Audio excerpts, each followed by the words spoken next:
I like in movies is we have our own rules. We can do whatever we want to do to be able to do something that we can't see in our normal lives. And in Sisu, I wanted to push the reality as far as I can and maybe a little bit more. These days you can do everything with the visual effects, but making something like that look convincing and it's there with the shots around it, that's a big challenge.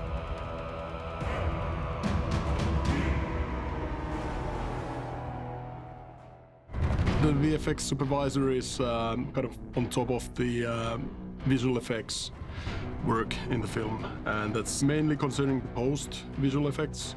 But I was on board pretty early on, so I was working on the key art that was used for the marketing in the very early stages, and then concept art as well. And from there, laying out key scenes in the film in terms of concepting and just to get the feel of them. I think it's important to storyboard them well and do good planning, and only then you are able to start breaking down them with crew-like VFX and physical effects.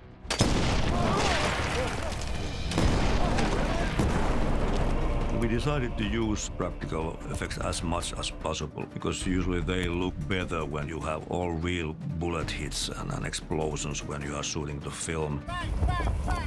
We used quite a lot of practical effects. I basically wanted to have them as much as possible, but also we were in a tight schedule, so when you have to do something again or you don't have bullet hits, you have to do it in VFX in the end, quite a lot of it. Because it was so windy where we shot, everything was hard to do on the set. Even to have some smoke in a shot, it's pretty hard. And all the explosions, basically, that was a challenge too, because when you have an explosion, it basically vanishes because the wind is so hard. There's some scenes where we had a lot of SFX. Pyrotechnics, and for a small budget movie with a small SFX team to do that, I mean, it's basically one take. So it was not the end of the world if something didn't work 100%, but as long as it was like up to 75, we were happy because we knew that VFX would take over it at some point also. Fire! We decided in some point that we are not going to use like planks to have muzzle flames because we are mainly shooting daytime, so it wouldn't be so hard to do it like afterwards. With pyrotechnics and beefing up gunfire and muzzle flashes and everything, because they might be shooting blanks or shooting nothing, really, you need to go back in there in post and help them along. That's when visual effects can help a lot. Let's say, for example, we had the tank there in the scene shooting, so the tank cannon might have had a huge bang on it, but no matter how realistic it is, tank firing tracer-like rounds, you want to show where it's coming from and where it's going. So obviously that's something that you wouldn't usually be able to shoot practically. So you want to put something in there and maybe just give it a little bit of flash and camera shake. We do also some blades where the tank is firing at the man riding the horse, but we didn't shoot that at the same time. So we shot first the tank firing and explosions and then the man riding the horse. This scene where Atom is sheltering himself with this plate that he's using for finding gold in the rivers, that's all actually VFX. The hits, the bullet hits there. In that scene, there's backing up, only holding the pan, and we added the traces, the sparks, the bullet hits, and then the ground hits as well. VFX very involved during the shoot. Myself, I was on set for 2 weeks, and I had an on-set supervisor, Philip, pop up there to make sure that the shots are shot in a way that allows the VFX to be put in the optimal manner. For example, we have the minefield sequence when he's throwing the mines. But the mines, they were one asset that we had to make a digital duplicate of something that they had on set.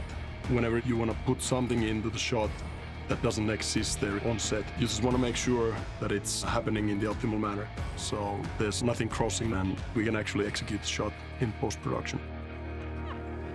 We got gold! Thank you!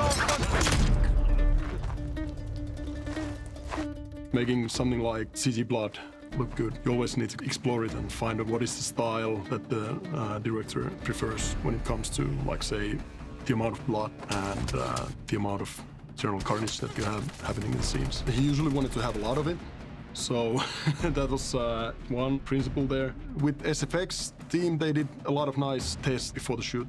They explored the viscosity of the blood, for example, like what is giving the optimal kind of squirt of blood in the shots and how they wanted it to look. So we had pretty good handle on that when we started the post VFX work. Obviously, we put a lot of blood in a lot of the fighting scenes. You want to find a good balance that is not distracting, but is giving the additional beef for the shots that the director is after. One of the most challenging sequences and shots would be the bombed Helsinki in the end of the film. We shot in the middle of Helsinki, and then we did some VFX extensions so that it looks like just after bombing. Jalmari wanted to go with something that is, just has the maximum visual impact. And obviously Helsinki Cathedral, that's a very impressive building itself. And then the Bank of Finland.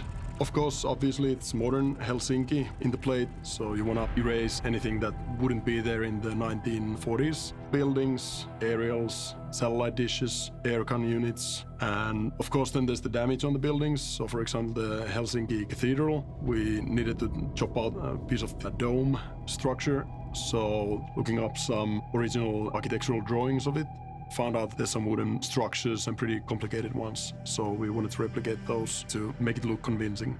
On top of that, all the smoke plumes from the situation in the city, and actually there's a lot of construction cranes in a wide shot like that of any modern city, so you can kind of hide a lot of that background stuff underneath layers of smoke and fog. I think the level of destruction is probably right, considering the overall city, that, it wasn't bombed flat, but there's some buildings have taken damage.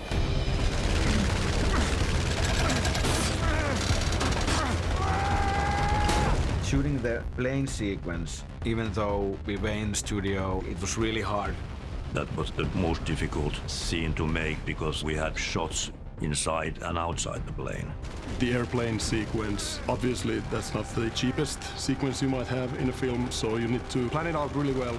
Laying out the scene started in storyboarding stage, so we wanted to find kind of what is the optimal amount of shots that you need to tell the story. And Jalmari, of course, he had a pretty good idea of what shots he wants, and then just cutting that storyboard into kind of a stop-o-matic, just to see whether it's cutting together nicely. And from there on, it goes to really simple 3D setups to just plot out the camera placement and camera motions.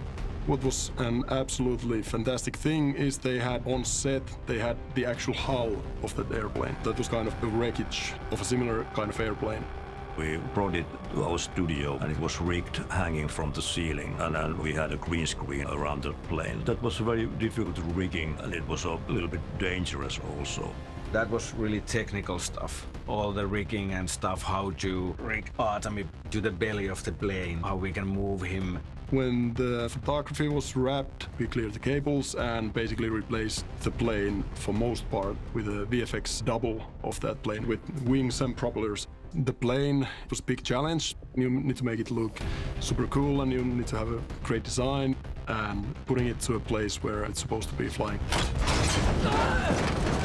In Sisu, I would say that the full CG shot of Bruno falling, that was probably one of the most challenging, because there's not a lot of ways you can shoot something like that, and with big camera motions and someone falling hundreds of meters. We took photos of him so that we can make a digital duplicate version of him for the shot when he's falling from the plane. So that was a full CG shot. Designing the shot in a way it fits into the cut, invisible in that sense. I think that makes a successful VFX shot for me. I'm pretty sure you will never see me doing a film which happens in a kitchen where husband and wife are arguing about some stupid shit. To me, you have to have a big adventure. If someone is immersed in the story with the visual effects, that's always, I think, the bottom line we're aiming for, as long as it falls into place really nicely into the flow of the shots in the film. I guess that's why I love VFX. There's always a full gamut of different types of shots, and you need to find the right balance to make it look convincing.